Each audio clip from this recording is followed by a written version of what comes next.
நீங்க வந்திருக்கிறதே எங்களுக்கு ஒரு கடவுள்னால இந்த கோயில் எடுத்து கட்டுங்கன்னு சொல்லி நான் கெஞ்சிட்டேன் கேட்டவங்க. சரி, அவர் மனநிலையில் எந்த நிலைமையில வந்து நீங்க பார்த்தாருங்கிறதெல்லாம் எனக்கு தெரியாது.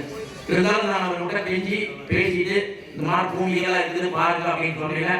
ஒரு அம்மாள் கூட ஒரு 10 சென்ட் கொடுக்குது அப்படின்னாரு. சரி, நீங்க அதையும் பார்த்து பண்ணுங்க அப்படின்னு சொல்லிட்டு, அப்ப இந்த இடம் வந்து வெறும் குட்டியோட கிடக்கணும். நம்ம ஓடு ஓட்ட வீடு பேப்பர் பார்த்துருக்கீங்களா, அந்த மாதிரி தொங்கிட்டு ஒரு கிளவி மட்டும் இருந்துட்டு இருந்தாங்க. அவங்க வெளியே போக மாட்டேங்குது அப்படிங்கிறதெல்லாம் போராட்டம் பண்ணிட்டு இருந்தாங்க. எங்களுக்கு அரசாங்க ரீதியாக வந்து அதை எடுக்க சொல்லி உத்தரவும் இருக்குது. நாங்களும் அதுக்கு போராடிட்டு இருந்த அரசு அதிகாரிகளை நீங்க சீக்கிரம் அதை எடுத்தாங்கன்னு பண்ணியாகணும்னு சொல்லிட்டு இருக்கா.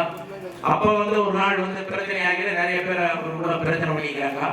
அப்போ அவர் சொல்லிட்டாரு, நீங்க எல்லாம் எப்போ இது ரெடி பண்ணுவீங்க அப்பதான் நான் வந்து பண்ண முடியும் அப்படின்னு சொல்லி ஒரு 10 நாள் தான் அதுக்காக ஒரு இது பண்ணாரு.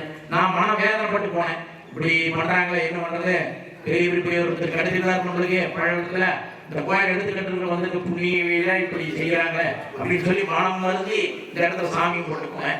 அப்புறம் 2வது ஒரு 10 நாள் அந்த முடிவு ஆயிடுது. அப்ப நான் அதிகாரிகிட்ட சொன்னேன், அதை காலி பண்றதுக்கு உண்டான வழிகளை பாருங்க, நீங்க பண்ணாத நடைமுறைக்கு ஒத்துவரு, அவர் என்ன நினைக்கிறாரோ அதை செஞ்சு கொடுக்கறத நம்ம இருக்க குழு யாரும் வரக்கூடாதுன்னு சொல்லிட்டு போயிட்டேன்.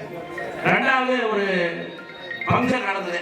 அப்போ அறநிலையத்துறை அமைச்சர் நீங்க பல்லடத்துக்கு தற்செயலாக தான் வந்தார். ஒரு ஹோட்டல் ஒன்று திறப்பலாம் இருக்குது, அந்த ஹோட்டல் திறப்பலாவுக்கு தற்செயலாக வந்தார். வந்தவர்கிட்ட நான் லைட்டா சொன்ன அருளாந்தரீஸ்வரர் பொங்கலியம் கோயில் வேலை நடந்தது, இது கொஞ்சம் இந்த ஏரியாவில் இருக்கிற கோயில் நீங்க வந்து பார்க்கணும் அப்படின்னு சொல்லி நட பார்த்துக்கலாம் அப்படின்னாரு. அப்போ இவர் வந்து ஐயா வந்து இருந்தாரு, அவர் அமைச்சர் வந்தாரு.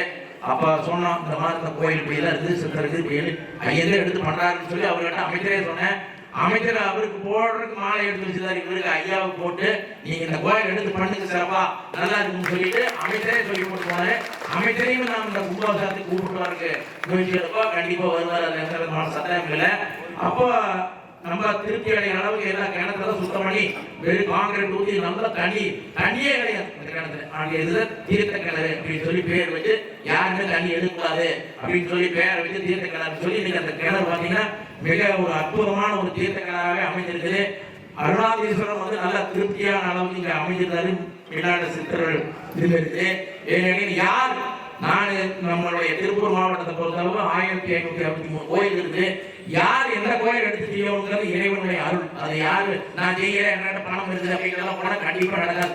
சாமி சொன்னார், அவரு சொன்னார், அந்த பணமொழி வந்து எனக்கு முதலே தெரியும். யார் அந்த அப்ப சொல்லிடுறாங்க, இந்த கோயில் நம்பிக்கைங்க இந்த அம்மாதான் மோர் கொடுத்து தண்ணி ஊற்றுவது ஒரு தண்ணியா டெய்லி கொண்டு போய் அந்த அம்மா விக்கி இந்த மேல கற்கள் சாமி மேல கற்கள் அந்த கல் வந்து அந்த அம்மா கொடுத்துகள். யார் என்ன கொடுக்கணும், யார் எதை செய்யணும் அப்படிங்கிறது வந்து கடவுள் கையில் இருக்குது. இந்த அருளாந்தரீஸ்வரர் எடுத்து செய்யணுங்கிறது இந்த குணன் சைசிங் ஆதிமுத்து கவுண்டர் அவருடைய கையில் இந்த கோயில் நடக்கணும் இருந்தது.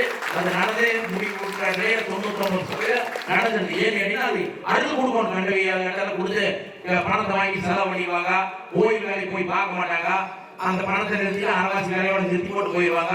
அந்த மாதிரி நிலைமைகளுக்கு யாருக்கும் கடவுள் கொடுக்கறதே கிடையாது. இது ஏன் நான் சொல்ல வந்தேன் அப்படின்னா, பாப்பின்னு சொல்லி ஒரு கோயில் இருக்குது. அந்த கோயில வந்து இன்னைக்கு வரைக்கும் 100 கோடி ரூபாய் செலவு பண்ணிக்கிறாங்க. அவங்க வந்து ஒரு காடை கணந்தை தோடை 3 கூட்டத்துக்காரர் சேர்ந்து அந்த கோயிலை எடுத்து கட்டிக்கிறாங்க.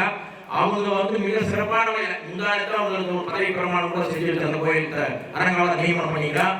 அந்த கோயில் வந்து இன்னைக்கு மிகப்பெரிய அளவில் கொண்டு போயிருக்காங்க. ஏன் சொல்ல வரலையே, அங்க வந்து ஒரு ஐயா வந்து தொண்டாமுத்தூர் அவங்க கூட்டத்தை சேர்ந்தவர் வந்து தொண்டாமுத்தூர்ல வயதான 83 வயதான ஒரு ஆடு வச்சிருந்தாரு, ஒரு 10 ஆடு வச்சிருந்தாரு. அவர் சந்திக்க ஒரு கூட்டுறவுகள் வேன் வாங்கி வச்சுட்டு வசூலுக்கு போவாங்க, எல்லாம் அந்த கூட்டத்தார்கிட்ட வசூலுக்கு எல்லாம் பெருகி போவாங்க. அப்ப போய் அந்த ஐயா என்கிட்ட எதுதான் இருக்குது, ஒண்ணுமே இல்லை, நீங்க ஒரு 10 நாள் கழிச்சு வாங்க அப்படின்னு சொல்லி சொல்லலாம்.